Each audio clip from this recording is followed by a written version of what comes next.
Hey all, this video is going to be about where the best place to build a spec home is in the country. What states are the best states to build spec homes in?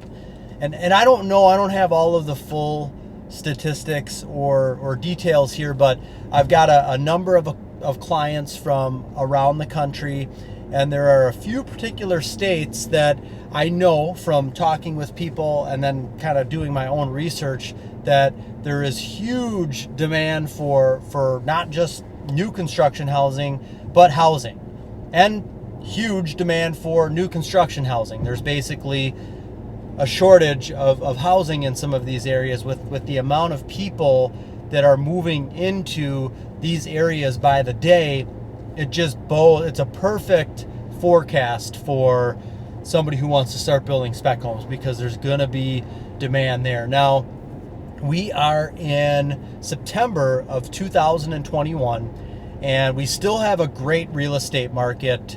I can speak for Wisconsin, and really I feel like I can say that the rest of the country is still experiencing a great housing market. You know, things for existing homes may have slowed down a little bit in the sense that, you know, if you're listing your home, maybe you're not getting, you know, multiple offers on it, depending on the price point that you're in. And maybe you're just getting a good offer that's maybe not full price, but just right under full price. I mean, it's still a good market. Things do slow down a little bit after springtime in the real estate market, no matter what. But that being said, overall, as a nation, I think we are still experiencing a great housing market.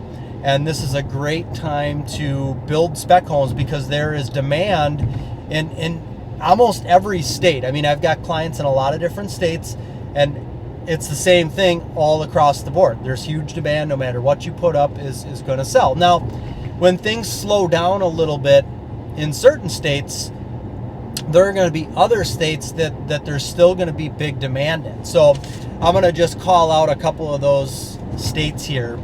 Florida, there are lots of people every single day moving to Florida. They're moving from New York, they're moving from California, you know, and you'll recognize too that there is kind of a theme with all this as well. And I don't want to get into the politics of it, but really it speaks for itself. You've got people that are moving from some of these clamped down cities into more free areas, we'll say. So I heard earlier in the year, there's a gentleman that I worked with that lives in Florida, and he told me that there were 1,500 people a day moving to Florida. That's crazy. And I've got a couple clients in Florida. I've spoken with other people in Florida, and in speaking to them, they kind of reflect the same thing. They basically say that you know, there's not enough houses being built for the demand that there is, and if you do build a spec home, they sell immediately, and there's new lots being developed. There's just a boom there for new construction. Texas is another area, and so let me get a little more specific actually. So if you take Florida, of course, you've got, you know, Orlando and Tampa Bay. Those are, you know, more well-known areas of Florida, and it's going to cost more to build in a specific area in Florida, and there may be a lot less lots available in that, you know, immediate Tampa Bay or Orlando area. So there's other areas as you start to branch out, you know, South Tampa, Sarasota, Tallahassee. You know, as you start to get away from the cities, those are the areas where there's a big boom with new construction building because it's still very reasonable to buy a lot, still reasonably priced to build there. You're not super far from the cities, but that's what happens basically all over the map. I mean, if you want to live in the city of Milwaukee, we'll say, I'm just going to take my market, and you want to build a new house there, you're going to pay a ton more to do that as opposed to where I am right now. I'm about 20 minutes south of Milwaukee. You can buy a lot for less. You can build for less here. So that's kind of true all the way across the board. So the other state, Texas, same thing there. You know, once you get into the real highly populated areas, you know, Dallas, Texas, areas like that, of course, it's gonna cost a lot more to build there than it is.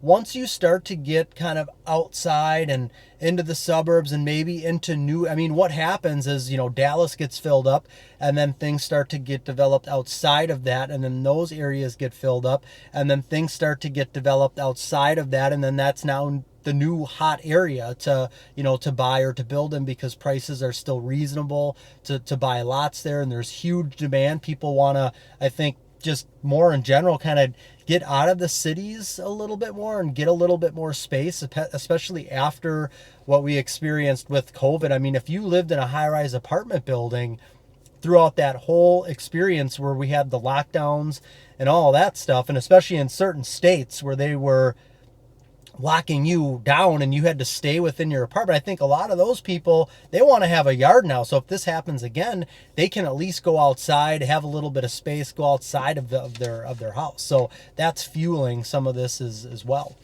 Tennessee is another big one, and some of these too, like Florida, Tennessee, there's no state income tax.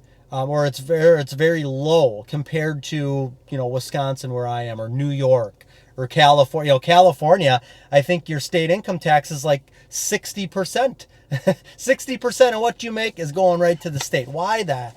Why would you stay somewhere like that? You know, so that's what's fueling a lot of this. But Tennessee is another area.